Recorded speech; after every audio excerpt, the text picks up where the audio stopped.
This is a disaster! You need to do something now, officer! I had lived on my land for nearly 20 years, and in all that time the small creek running along the back of my property had been more than just a stream of water. It was a lifeline.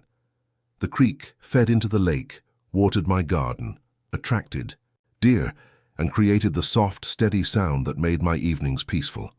My family called it the vein of the land, because without it, the soil would dry up and the place would lose its soul. But when the HOA bought the land across from me and began selling million-dollar homes, everything changed. The new president, a woman named Cheryl, acted like the creek belonged to the HOA. At first, it was small demands. Could you cut back the brush? Or, that water attracts mosquitoes, you should do something about it. Then it grew into threats. Your creek is spilling onto our land. If you don't maintain it, we'll have to take action. I told them over and over again that the creek wasn't theirs. It had existed long before their subdivision, and the waterway was protected under state law. But HOA Karens don't take no for an answer. They only hear what they want, and Cheryl wanted control. One morning, I woke up to the sound of trucks and concrete mixers. At first I thought it was just another round of construction in their subdivision, but when I walked toward the back of my land, my blood ran cold. They were pouring concrete into my creek, not just dumping rocks, not blocking it temporarily. No, they were filling it in like it was nothing more than a pothole on the road. I shouted, ran toward the site, and demanded to know what they were doing.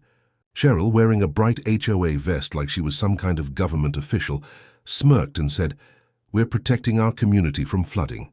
The creek is a hazard, and the HOA has the authority to remove it."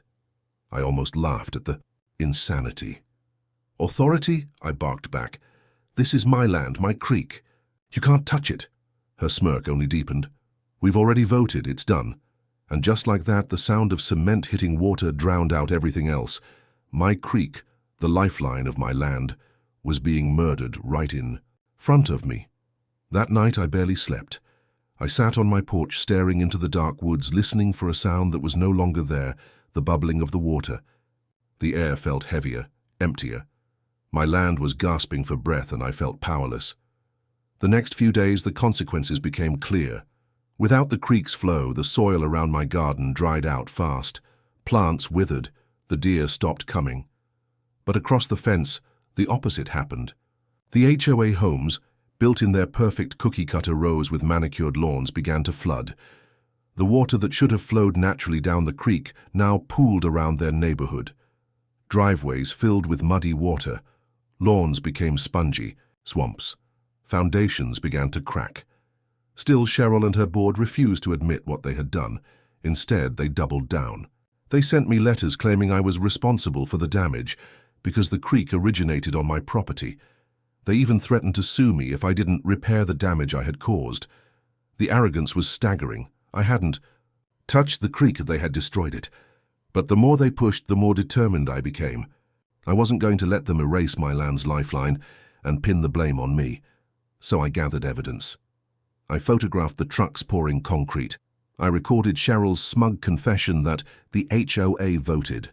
I pulled the land records proving the creek wasn't part of their jurisdiction. And then I filed complaints with every agency I could.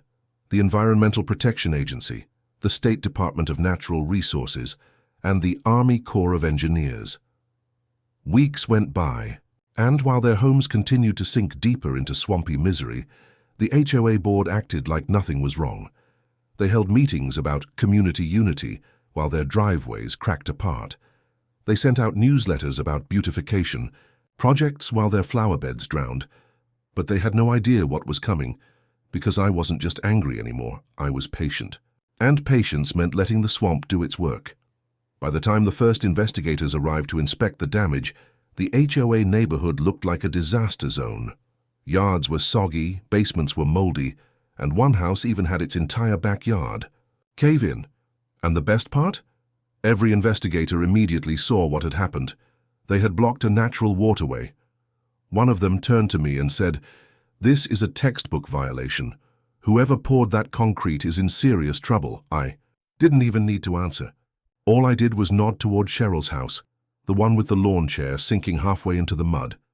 And in that moment, I knew justice was finally beginning to flow, just like the creek they tried to bury. The investigators didn't waste time. Within a week, the Environmental Protection Agency, the State Department of Natural Resources, and even a federal wetlands protection officer had all set foot in the HOA's neighborhood. What they saw was undeniable. The HOA had illegally destroyed a natural waterway and caused massive environmental damage. Cheryl and her board tried their best to bluff their way through the meetings. I sat quietly in the back during one of the inspections, listening as Cheryl, her perfect bob haircut now frizzing in the humidity, tried to explain. It wasn't the HOA, she lied. The homeowner to the north, him, she jabbed her finger toward me. He neglected the creek. He's the reason our homes are flooding. The investigator, a stern man in a khaki vest and boots still caked with mud, raised an eyebrow. We've got video evidence of HOA trucks dumping concrete. We've got sworn statements, and we've got proof that you authorized this. You filled in a federally protected stream. The silence that followed was golden. Cheryl stammered, tried to shift blame again, but the investigator cut her off. Ma'am, you don't seem to understand the gravity of this. You didn't just break HOA bylaws, you broke federal law. What you did could result in fines upwards of $2 million and prison time for those who authorized it. The blood drained from Cheryl's face. For the first time since this nightmare began, I saw her confidence falter. But the swamp wasn't done teaching them lessons. As the months passed, their million-dollar homes turned into nightmares. Driveways crumbled, basements filled with black. Mold and insurance companies refused to pay a dime once they learned the flooding was self-inflicted. Property values plummeted. Families that had moved there for a peaceful lakeside life were now living in marshland. Some had to abandon their houses altogether, walking away from mortgages they couldn't escape. And me? My land, though scarred by what they'd done, began to heal. Once the government contractors dug out the concrete and restored the creek's flow, the water began running again. Slowly the deer returned. My garden started growing green. It wasn't the same as before, but it was alive again. Meanwhile, the HOA fell apart. One by one, board members resigned. Cheryl clung to her role, desperate to keep control. But with every lawsuit filed, every fine leveled, and every angry neighbor pounding on her door, her empire crumbled. Eventually, the city condemned several of the worst flooded houses, forcing families to move. And in the middle of it all, Cheryl had the nerve to come to me. She showed up at my porch one humid evening, her once pristine clothes wrinkled, her eyes tired. "Please," she whispered, her voice a shadow of the arrogance she once carried. "You have to help us. You have land. You have resources. If you speak to the agencies, maybe they'll go easier on us." I stared at her, remembering the smug look on her face the day she poured concrete into my creek, remembering the letters blaming me for the disaster, remembering how she treated me like I was nothing more than a problem to be erased. "No," I said simply. "You made this bed. Now you get to sink in it."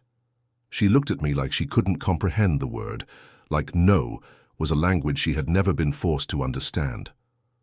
And then, without another word, she left. The lawsuits piled higher. The HOA funds drained until nothing was left. Eventually, the neighborhood dissolved completely. What was once billed as a million-dollar dream community became a swampy ghost town, its signs rotting, its homes abandoned, its reputation ruined. People in nearby towns whispered about it like a cautionary tale. They called it the HOA swamp. And every time I walked along my creek, listening to the water flow again, I felt a peace deeper than I ever had before. Because this wasn't just about my land. It was about justice. It was about proving that arrogance, greed, and entitlement have consequences. The HOA tried to bury my creek.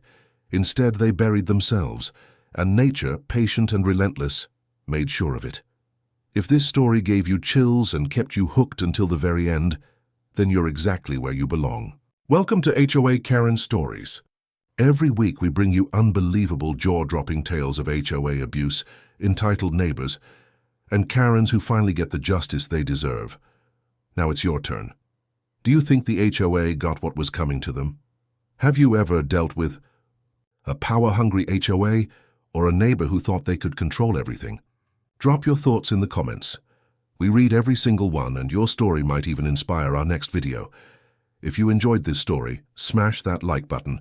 It really helps the channel grow and tells us you want more HOA justice. Don't forget to subscribe to HOA Karen Stories and hit the notification bell so you never miss the next wild showdown. And share this video with a friend who hates HOA nonsense as much as you do. Let's spread the word that no Karen is above accountability.